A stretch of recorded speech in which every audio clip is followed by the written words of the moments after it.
in terms of Section 27 of the Supreme Court Act, Chapter 780, and Section 47 of the High Court Act, Chapter 706, the Honorable Chief Justice has directed that the Supreme Court in the High Court of Zimbabwe shall sit at such places and at such times as specified in General Notice Number 372 of 2050, and that the first term of both courts shall commence on the 11th of January 2016.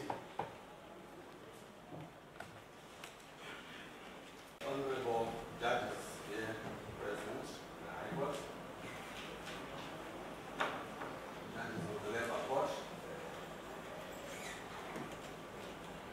the retired judges present, judges Cheddar, A, and Nare, Commissioner of the Judicial Service Commission, Mr. Chuma, the Honorable Minister of State of the Bulawayo Province, Sandy Moyo, Advocate Sherry, senior legal practitioners,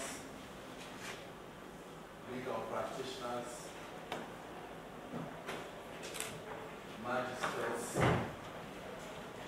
officers of the Protector General's Office, service chiefs present, ladies and gentlemen. I must also observe His Worship the Mayor of Bulawayo. Ladies and gentlemen, this ceremony marks the official opening of the 2016 legal year. May I take this opportunity to welcome you all to this august gathering. It is at this time of the year that we in the judiciary take stock of our performance in the preceding year. We also check our plans and objectives for this month. Let me begin this address by noting the passing on of Justice Andrew Chema on the 21st of August last year. At the time of his death, he was the senior judge at the station, and he had just been appointed judge of the circuit. He was an astute leader, a prolific worker, a keen jurist, a patriot, and indeed a national leader. Justice Mutema will be sorely missed by all who worked and interacted with him. May his soul rest in peace.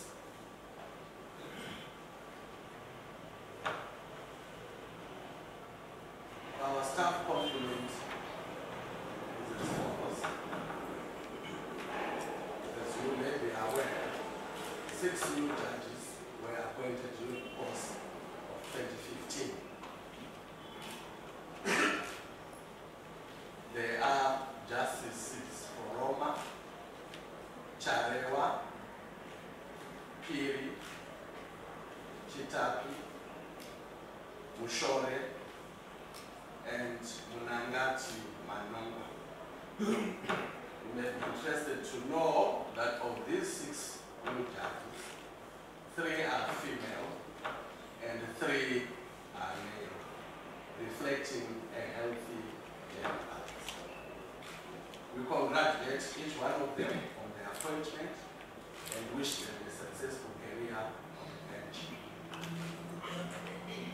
the complement of judges in the High Court now stands at 32. Of these, 26 are based at the Harare station and 6 are based at the station. However, it must be noted that our net gain in terms of numbers remains 0 despite these new appointments. We gained 6 new judges and lost 3 to the Supreme Court during the year. We also lost 1 through death.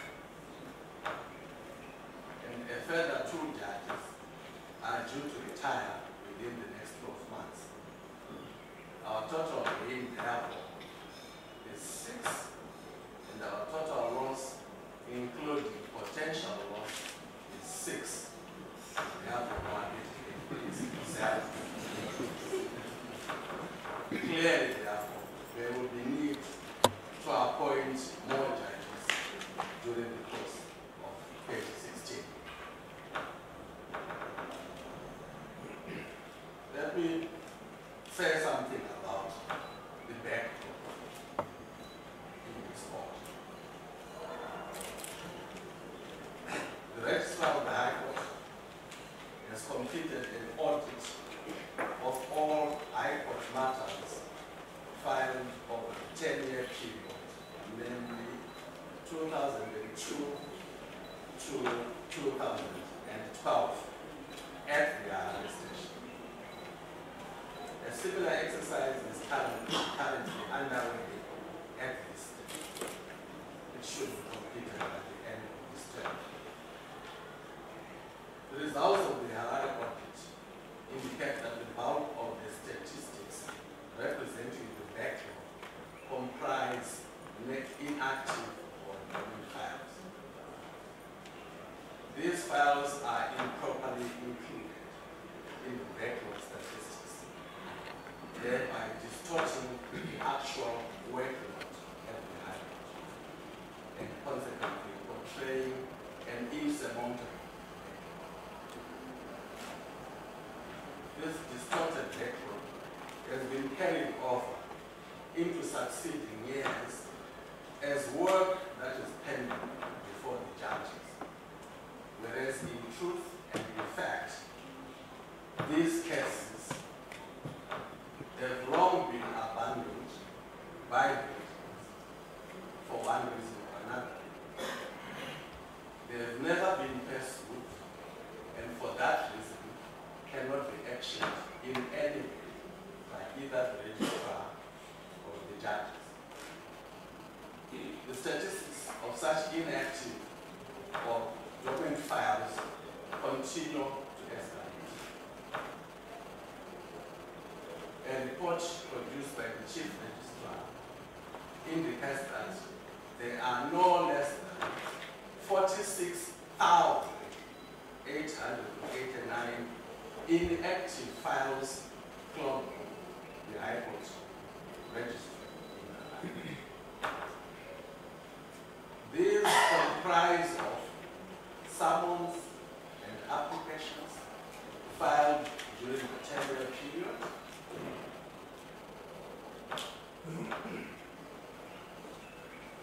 and these summons and applications have not been served.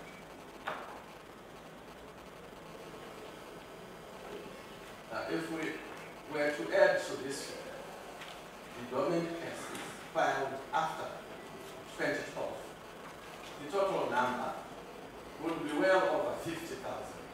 And the point I'm making is that these figures are part of our record in proper research.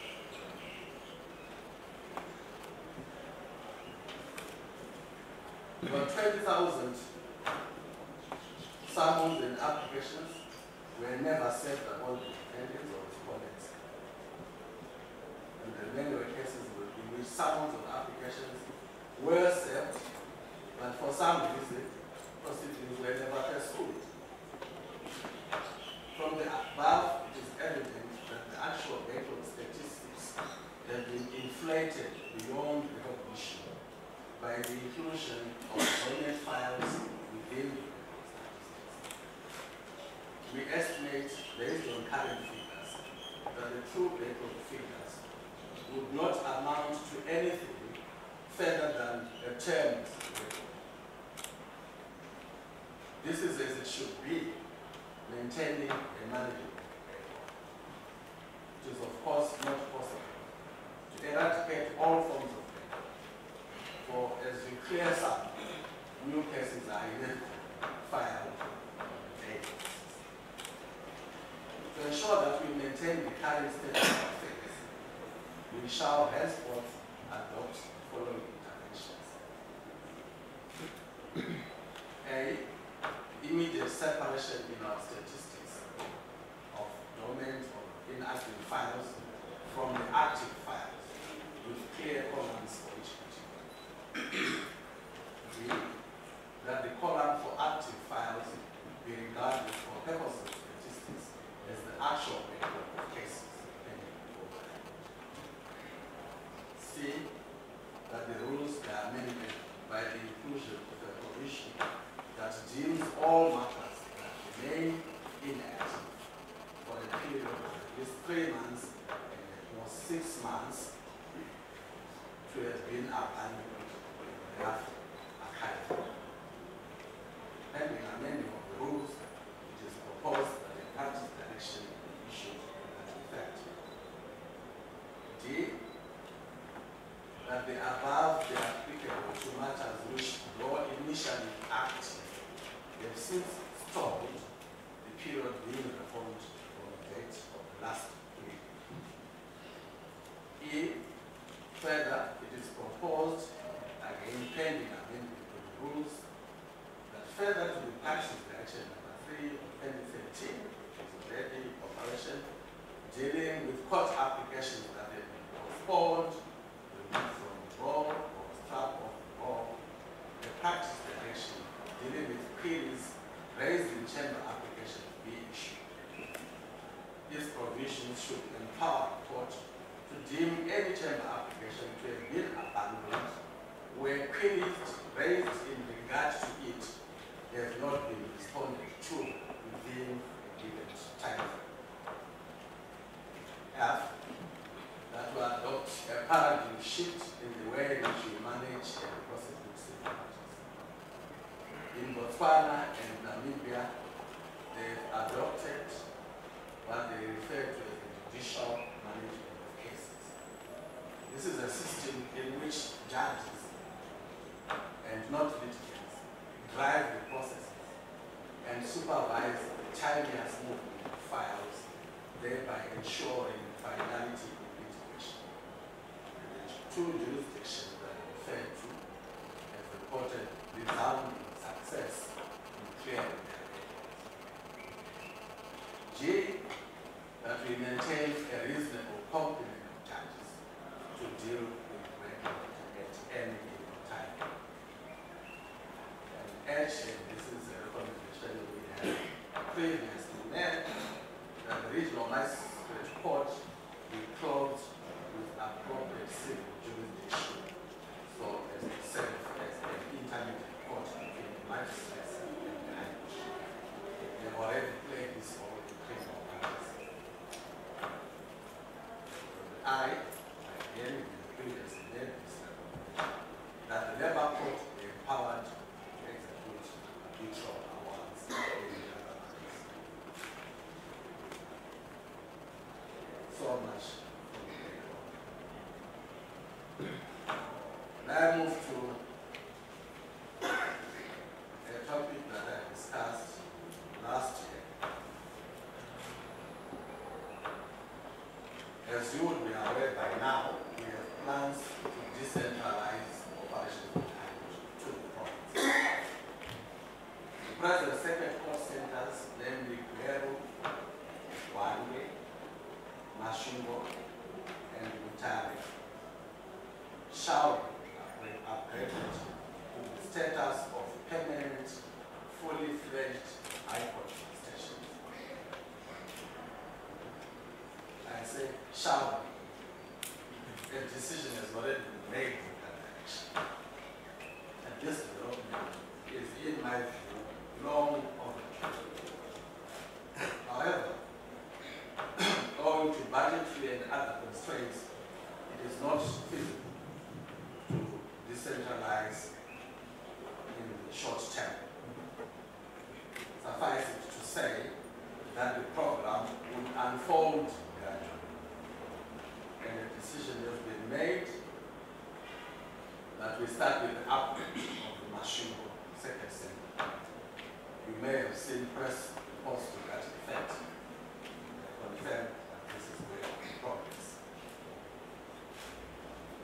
decentralization will bring the High Court closer to people, thereby improving access to justice. To have a cost benefit for litigants and practitioners. It will save treasury money with regards expenses related to witness travel and subsistence.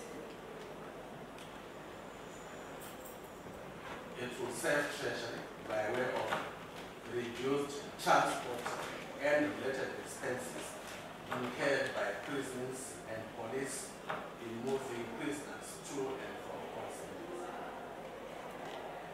I must advise that this program is very popular with stakeholders. We are grateful for the support we are receiving in this regard from the Law Society, legal practitioners, Prosecutor General's Office, local authorities, government departments, and indeed population at large. And decentralization is a trend in the region and internationally. And regrettably, we are lagging behind other southern countries. It is important to bear in mind that the intention is to create permanent, fully fledged High Court stations at the provincial level. I stress this because it has been suggested in some quarters that all we need are stations that deal only with criminal trials. Others have suggested that we merely strengthen the existing circuit court system by extending the period of sitting from the present 2 weeks per term to say 4 weeks per term. Others still have suggested that we have other forms of judicial presence, one way or the other. All that, in my view, will not work. Firstly, statistics on the ground justify the establishment of permanent stations in our provinces. Second, once opened, a station cannot operate in a limited way by, for example, declining to hear certain categories of cases or limiting the period during which the court is operational. Once established, the public expects, and rightly so, that they receive the full range of services expected of them, and that they do so timelessly and at all times. Otherwise, why decentralize? But there are other dimensions in this program. For example, the soon-to-be-established national permanent station will in fact operate as a regional rather than a provincial court, because we foresee some litigants in the neighboring provinces of the Midlands, Matabele, South, and Manicaland, and in some cases even Mashonaland and East, preferring to file their matters at that court because of proximity. Similarly, the police and prisons are likely to realign their operations accordingly.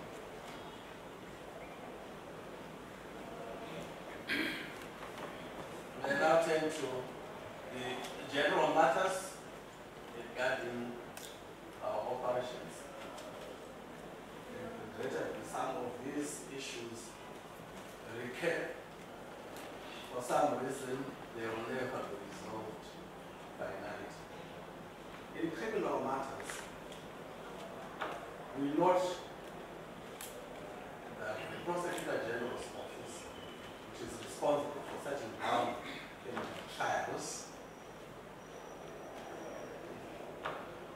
does not in all cases do justice to that problem. In many instances, trials with multiple accused persons jointly charged, have been allocated a period of, say, 2 days when it is clear that the trial cannot be concluded within that time. As a result, we are now clogged with hardly had matters and attended problems. Still on criminal operations. Prodigy of legal practitioners, and there are many of them, not all of them. Often you not pitch up, prepared for trial. Unnecessary postponements are then requested and rejected. In addition, the standard of preparation is often below the expected levels. With the perennial problem of the state failing to secure the attendance of witnesses, accused persons thereby, and accused persons thereby leading to unnecessary delay.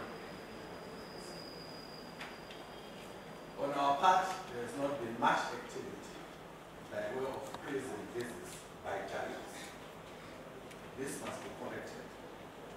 Prison visits are important as they afford the prisoners an opportunity to present their complaints to a visiting judge who ordinarily wield sufficient power and influence to direct appropriate action out of prisons, police, prosecutors, and other officials. We also have a problem of people have been referred to as double dating. We have previously complained to the society. Sometimes we see movements for a while, and after a month or two, people revert to their usual way of doing things. In civil matters, we have an acute shortage of courtrooms, especially for civil matters. A lot of time is wasted as judges take turns to use the available courtrooms.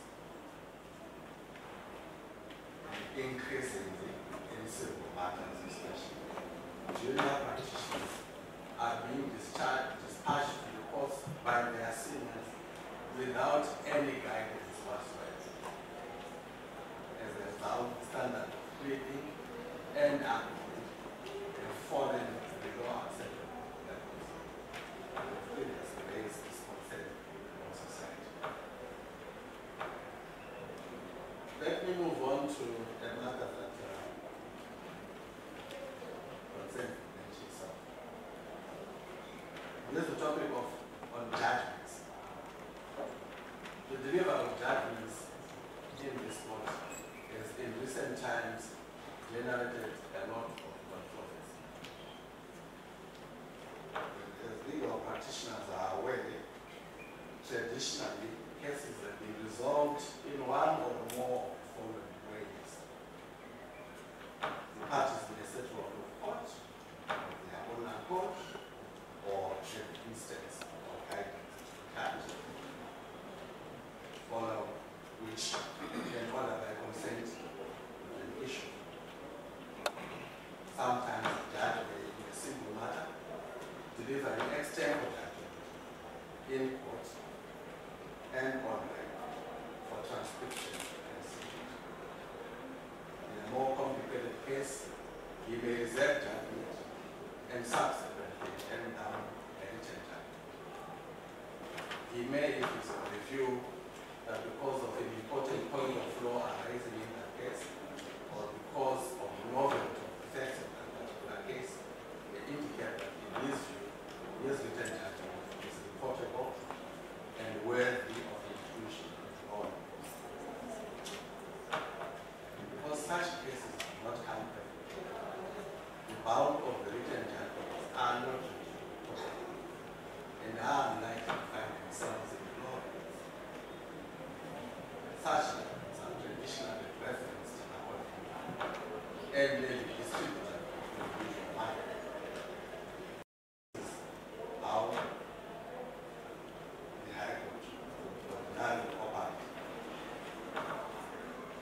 But this approach has been abrogated.